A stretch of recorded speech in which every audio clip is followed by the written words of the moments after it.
Hi, everybody. This is Mr. Folly, and welcome to Podcast 6.2. We're going to learn how shapes distinguish ionic from molecular atomic solids. We're going to learn that shapes determine trends in melting point, boiling point, and conductivity. And we're going to learn how to name molecular compounds and identify whether something's atomic, molecular, or ionic based on their structures. So let's hop to it. Follow my lead. Okay, stop. Naming molecular compounds. Molecular compounds start with nonmetals. Remember, we've got the whole periodic table here, and here's the focus on the nonmetals. Okay, so when we name them, we're going to use prefixes. Okay, so if something starts with carbon or oxygen or sulfur or bromine, we will use prefixes to name it. And the reason why is there are no ions in a molecular compound. Okay, our prefixes are mono, di, tri, tetra, penta, hexa, hepta, octa, nona, deca. Most of these are the ones that you learned in geometry class: pentagon, hexagon. I don't know if it's a heptagon or not, but octagon, and then nona is probably new. Decagon, maybe you've heard of. Tetra is four. Like if you're a tetrapod, you have four legs. If you are, I don't think anybody is. A tricycle is three. Di means two, and mono is one. Rules for naming molecular compounds. There's no mono on the first element. Other prefixes, you will have those prefixes on there, but no mono. The second element will end in "ide." The first one is normal.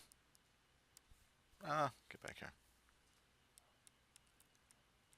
And you won't have a double OO. So carbon monoxide, for example, would be yes. Carbon monoxide, no. Okay. So samples. CO2. Carbon is the first one. Now I only have one of them. You might be tempted to put monocarbon, but no mono for the first one. So carbon space dioxide. Okay, now when I have N2O5, my first element has a subscript, so I'm going to have to put my prefix. Dinitrogen. That's word number one. Now again, the regular word nitrogen. 5 is my prefix for oxygen here, so pentoxide. Pentoxide.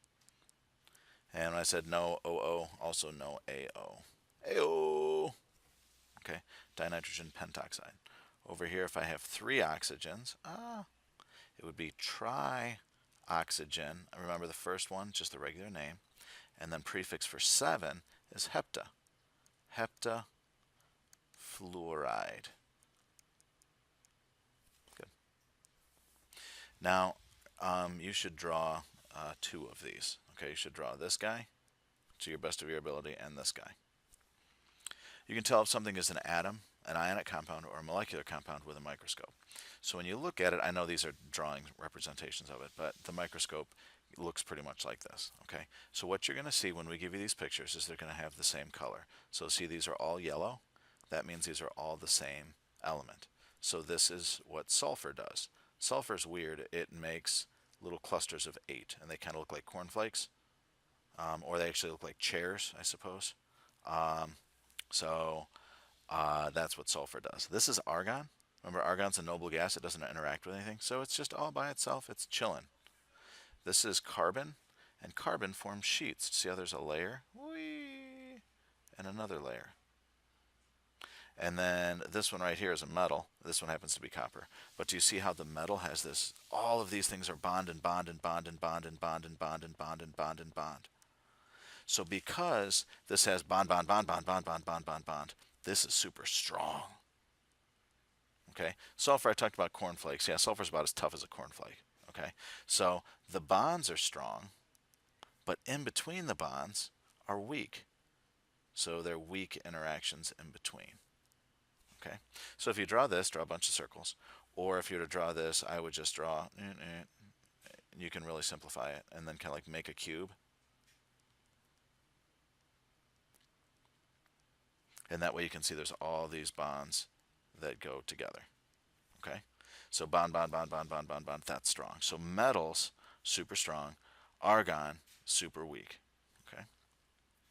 And the reason why atoms have variable strength is some things are like metals, and some things are like argon. Some things are in between, like sulfur or carbon. Again, you can tell if something is atomic, is an atom, ionic compound, or molecular compound with a microscope. So an ionic compound, look at how this is all, every one of these is bond, bond, bond, bond, bond, bond, bond, bond, bond, bond, bond, bond, bond. Bond, bond, bond, bond, bond, bond. The more times I say bond, the stronger it is. Bond, bond, bond, bond, bond, bond, bond, bond, bond, bond, bond. Look at all those bonds. Oh, can you believe all those bonds? And everything is bonded to everything else. There's no separation at all. There's a bond, there's a bond. You get a bond, you get a bond. Look at all those bonds. So ionic compounds form a lattice, which means you have tons of bonds. Many bonds. Now you have to have different atoms. How can I tell there's different atoms? Here's green, here's red, here's gray. So you'll see different colors for what we give you. Right? Here's a red one, here's a purple one. This is where I'm in my weak spot of colors. Here's a white one. Okay? So, but you'll always be able to see two different things.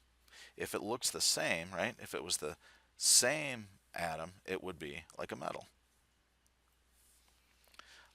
Again, you can tell if something is atomic. We did atoms, check. We did ionics, check. Now we have molecular compounds. Remember, these are nonmetals.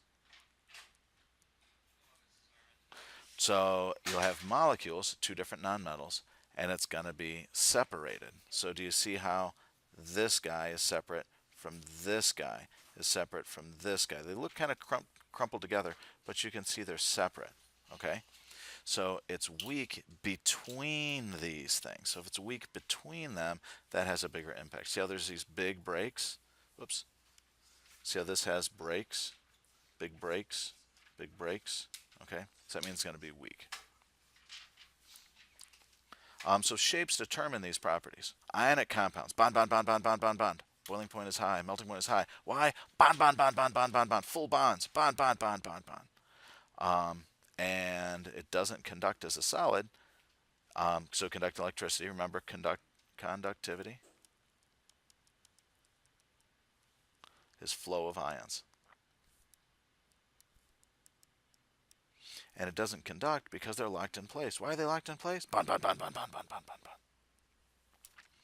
So again, shapes determine the properties. If I have covalent compounds, their boiling point is low and the melting point is low. Because see these things right here?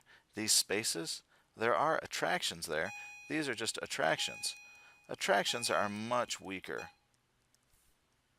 than bond, bond, bond, bond, bond, bond. Okay? So the melting point is low. It doesn't conduct, and the reason why it doesn't conduct is there are no ions. Remember, conductivity is a flow of ions, and this has no ions. So holding the particles together is a weak intermolecular force. Remember how I call it an attraction.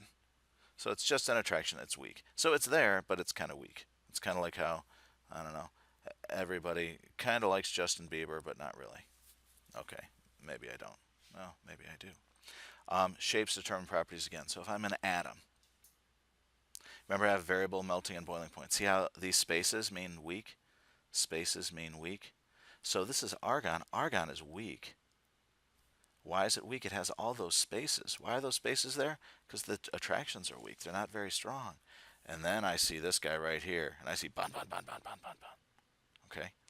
So variable melting and boiling point. So the melting and boiling point is low with spaces,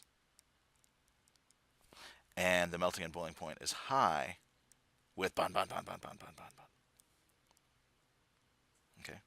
Metals conduct electricity and others don't. The reason why the metals conduct electricity is the electrons are able to flow in metals. So see these bonds? These bonds are a little bit of a bad representation for it. So those bonds are actually flowing bonds. So they're flowing electrons that make those bond, bond, bond, bond, bond, bond, bond. Okay, so see all these bonds? That makes it strong. So these extra strong bonds with an ability to flow allows metals to conduct as a solid. Review. Know your prefixes. Prefixes if it starts with a nonmetal. No prefixes if it starts with a metal. Full bonds, bond, bond, bond, bond, bond, makes high boiling point and melting point. And attractions are weaker than bonds, and they make low boiling points and melting points. That's it. Toodles.